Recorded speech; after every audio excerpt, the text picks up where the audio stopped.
బహుళ కృష్ణా జిల్లా పాల సేకరణ సంఘం సభ్యులు వారందరినీ మీ క్షేమ కారకులుగా తీర్చిదిద్దేటటువంటి ఆంజనేయులు గారికి వారి కుటుంబానికి అనేక మంగళాశాసనాలు చేస్తున్నాం. మీరందరూ మన జిల్లా ఈ భూమి యొక్క పోషణని, ఈ భూమి యొక్క పవిత్రతని, ఈ భూమాతతో పాటు గోమాత యొక్క పవిత్రతని పరిరక్షించే ఒక బాధ్యతలో మీ జీవితాన్ని కొనసాగిస్తుంటే దానిని ఒక పవిత్రమైన యజ్ఞంగా భావించి మీ అందరికీ మీరు సాధించే యజ్ఞం వల్ల మంచి ప్రగతి కలగాలి, అది దేశంలో ఎవ్వరూ సాధించినంతగా మిమ్మల్ని చేయాలి అనే ఒక సుస్థిరమైనటువంటి సంకల్పంతో మన ఆంజనేయులు గారు అహర్నిశలు ఆలోచిస్తూ ఇక్కడ ఆంజనేయ స్వామి వారిని తీసుకొచ్చారు. ఈవేళ ఆంజనేయ స్వామి సీతారామ లక్ష్మణులని తన భుజాల మోస్తూ మీ ప్రాంగణంలోకి దిగాడు. సాధారణంగా ఆంజనేయ స్వామి విడిగా ఉంటాడు, రామ లక్ష్మణ సీతలు విడిగా ఉంటారు. మా భద్రాచలంలో కూడా విడిగానే ఉన్నాడు. కానీ ఇక్కడ మన ఫ్యాక్టరీలో రామ లక్ష్మణ సీతమ్మలని తన భుజాల మీద సతతము మోస్తూ స్వామి ఇక్కడ ఇలా వచ్చిన స్వరూపం ఇది రెండవది. గతంలో మన ఉత్తర భారతంలో ఋషికేశం అని గంగా తీరంలో అక్కడ ఒక మన మఠం ఉంది. దాంట్లో స్వామి ఆంజనేయ స్వామి ఇదే ఆకృతిలో అక్కడ భక్తులకి ఆ కళలో సాక్షాత్కరించి నేను ఇలా ఉండాలనుకుంటున్నా అని అక్కడికి వచ్చింది. అదే రూపంలో స్వామి ఈవేళ ఇక్కడ మన పాల ఫ్యాక్టరీ వచ్చాడు. ఎందుకోసం వచ్చాడు ఆయన? రాముని లక్ష్మణ స్వామిని మొయ్యడం ఆంజనేయ స్వామికి మొదటిసారి చూసినప్పటి నుంచి అలవాటు. మొట్టమొదటిసారి రాముడు ఎవరో తెలియదు, లక్ష్మణుడు ఎవరో తెలియదు సుగ్రీవుడికి. పంపా తీరంలో నడుస్తూ వాడిద్దరు వస్తుంటే కొండ మీద చూసి భయపడి, ఆంజనేయ నువ్వు వెళ్ళి ఒక్కసారి వాడెవరో తెలుసుకోవాలి, వేషాలు చూస్తే మునుల్లా ఉన్నారు, చేతుల్లో చూస్తే ధనుర్బాణాలు ఉన్నాయి, వీరుల్లో ఉన్నారు. వీరుల్లో ఉంటే మునివేషం ఉండకూడదు, మునివేషం ఉంటే వీరుల్లో ఉండకూడదు. ఇవి రెండు మీ దగ్గర ఉన్నాయంటే బహుశా వీటి కరెక్ట్ కాదో ఏమిటో, బహుశా ఏదైనా దొంగ వేషం వేసుకొచ్చారో ఏమిటో, వారి మనని ఏమైనా చేయడానికి పంపించాడో ఏమిటో, నువ్వు వీరవల్లి కనుక వెళ్ళి ఒకసారి చూసి రావాలి అన్నాడు ఆంజనేయ స్వామి. ఆంజనేయ స్వామి వెళ్ళాడు. వాళ్ళిద్దరిని చూసేటప్పటికీ ఆయనకి ఏమిటో తెలియనటువంటి ఒక మైకంగా అయిపోయింది. రాముడి ఒకసారి నేత్రాలను అలా తేలిపాల చూసేటప్పటికీ అవాంతం పాదాల మీద వాలిపోయాడు. అలా పడకూడదు. సన్యాసి వేషంలో వెళ్ళాడు.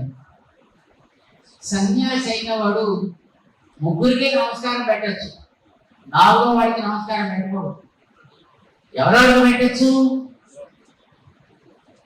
శరీరాన్ని ఇచ్చిన అమ్మకి పెట్టచ్చు, నాన్నగక్కర్లేదు. అమ్మ శరీరాన్ని ఇచ్చింది కనుక అమ్మకి పెట్టచ్చు. ఈ శరీరానికి ఇలాగ సన్యాసాశ్రమాన్ని తీసుకునే ఒక అవకాశం గురువు ఇస్తాడు కనుక గురువుకి నమస్కారం పెట్టచ్చు. అసలు బాగుపడడానికి మార్గం చూపించిన వాడు దైవం కనుక దైవాన్ని పెట్టచ్చు, ముగ్గురికే. నాలుగో వాడికి పెట్టకూడదు. కానీ ఇప్పుడు రాముడు లక్ష్మణుడు వీడిద్దరు ఎవరు ఇంకా వాళ్ళకి తెలియదు, వాళ్ళెవరో వీడికి తెలియదు. అలాంటిది తెలియని తన దగ్గరికి వచ్చి ఒక సన్యాసి వేషంలో వచ్చిన ఆయన నమస్కారం పెట్టాడు అని అనగానే రాముడికి తెలిసిపోయింది, ఈయన వచ్చిన వాడు అసలు సన్యాసి కాదు, డూప్లికేట్ సన్యాసి. సరే లేచాడు ఆంజనేయ స్వామి. రాముడి కళ్ళల్లోకి చూసేటప్పటికి నేనెవడో తెలిసిపోయింది ఆయనకి అని అనిపించింది. ఇంకా దాపడికి ఎందుకు చెప్పేసుకుందాం అనుకున్నాడు. నమస్కారం పెట్టి తన పరిచయం చేసేసుకున్నాడు. నేను ఫలానా ఆంజనేయుడు అంటారయ్యా, వాయుపుత్రుడిని, సుగ్రీవుడి మంత్రిని, నిన్నెవరో తెలుసుకోమని పంపించారు, ఎందుకు మీ ఇద్దరు ఎవరు అని అడిగాను. సరే వాడి సమాచారాలు విన్నాడు.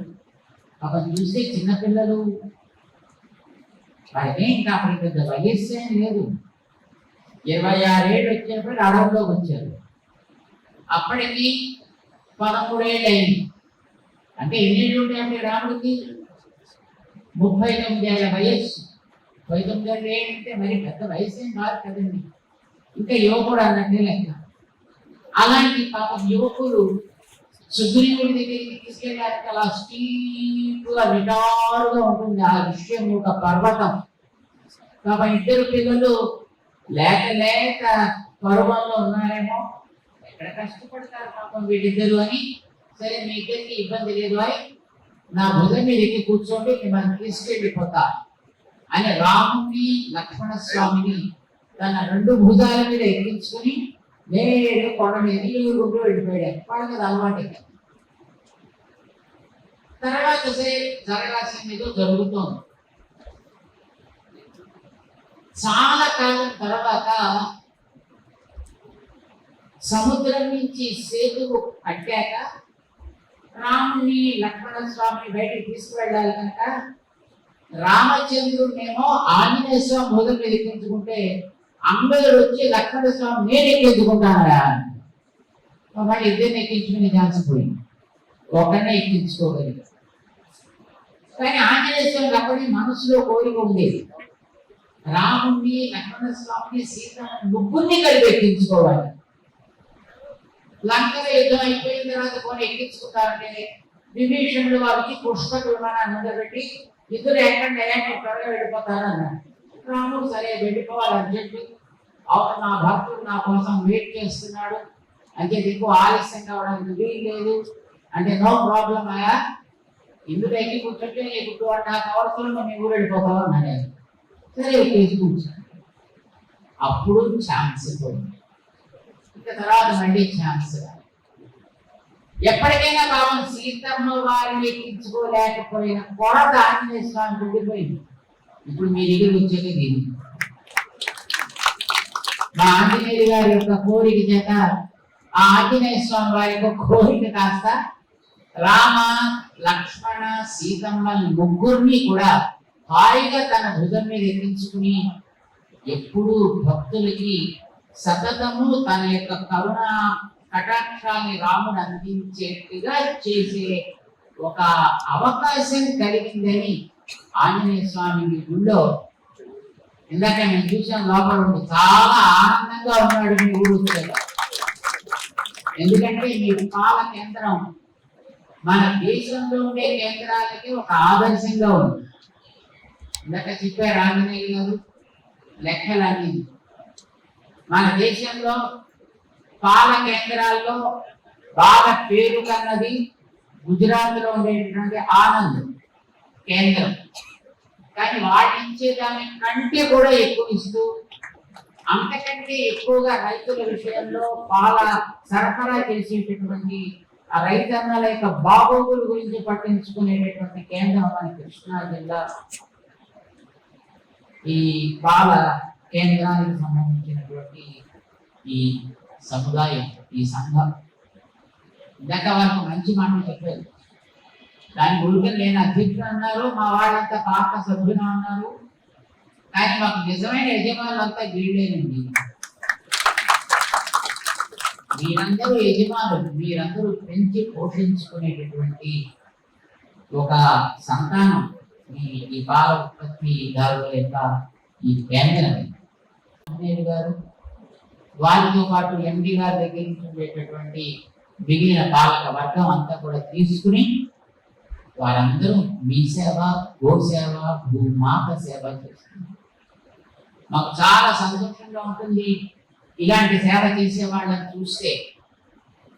ఎందుకంటే ఒకనాడు మన భారతదేశంలో అక్షయ పాత్ర అన్నదానానికి ఈ కృష్ణా గోదావరి పరివాహక ప్రాంతాలు ఎంతమంది తెలుసున్నది? భారతదేశానికే అన్నం పెట్టేటటువంటి అన్నపూర్ణ. అవునా కదా? ఎవరి వల్ల జరుగుతుంది ఇదంతా? మీ వల్లే. కానీ అది ఈవేళ మెల్లిమెల్లిగా కొంచెం 2వ నెంబర్లోకి 3వ నెంబర్లోకి దిగజారుతోంది. అలా దిగజారడానికి వీలు. పంజాబ్ ఆ స్థానాన్ని తీసుకుంది. ఇప్పుడు తర్వాత మన కృష్ణా గోదావరి నదుల యొక్క జలాలని ఉపయోగిస్తూ తీసుకునేటటువంటి తెలంగాణ ఆ స్థానాన్ని మరి కొంచెం ముందుకు తీసుకొస్తాం. వాళ్ళని తీసుకువెళ్ళొద్దని మనం అనుకోవడం. ఎందుకంటే దేశానికి మంచి పంట కావాలి, ఎక్కడో ఒక చోట నుంచి రావాలి. లేదా తెలంగాణ బాగా రావాలి, పంజాబ్ బాగా రావాలి. కానీ ఒకనాడు దేశంలో మొదటి స్థానంలో ఉండే మన పేరు కిందకి రావడం మాత్రం జరగకూడదు. జరగకూడదంటే దానికోసం మళ్ళీ మన అందరినీ కలిసి కృషి చేయాలి. ఈ భూమి యొక్క బాగోగుల్ని పట్టించుకోగలిగేటటువంటి ఒక సుపోషణ పద్ధతులని మనం అవలంబించడం చాలా అవసరం. అందులో పాడి బాధ్యతని మా ఆంజనేయులు గారు తీసుకున్నారు. తీసుకోవడమే కాదు, దేశంలో మళ్ళీ నెంబర్ 1 స్థాయికి మన పాల కేంద్రాన్ని వారు తీసుకెళ్తున్నారు. అది చాలా ఆనందదాయకంగా ఉంది. మరి పంట సంగతి చూడాల్సిన బాధ్యత రైతన్నలుగా మీ అందరికీ. ఏం చేయాలి? మంచి పంట పండించాలి, సారవంతమైన పంట పండించాలి. అధికమైనటువంటి దిగుబడులు రావాలన్న మాట వాస్తవం. కానీ అధిక దిగుబడుల కోసం ఆ వస్తువులో ఉండేటటువంటి సారం తగ్గిపోకూడదు. దాంట్లో మనకి ఏదో రోగకారకాలుగా ఉండేటటువంటి ఎరువులను ఊరికి అధికంగా వాడి దాన్ని చేసేటటువంటి స్థితిలోంచి మళ్ళీ సహజమైనటువంటి ఎరువులను వాడి నేల సారాన్ని పెంచి, పంట సారాన్ని పెంచి, అవి తినే వ్యక్తులలో ఉండేటటువంటి సత్తాన్ని కూడా పెంచగలిగే స్థితిలోకి రైతన్నలందరూ కూడా రావాలి అనేది మా ఆశ.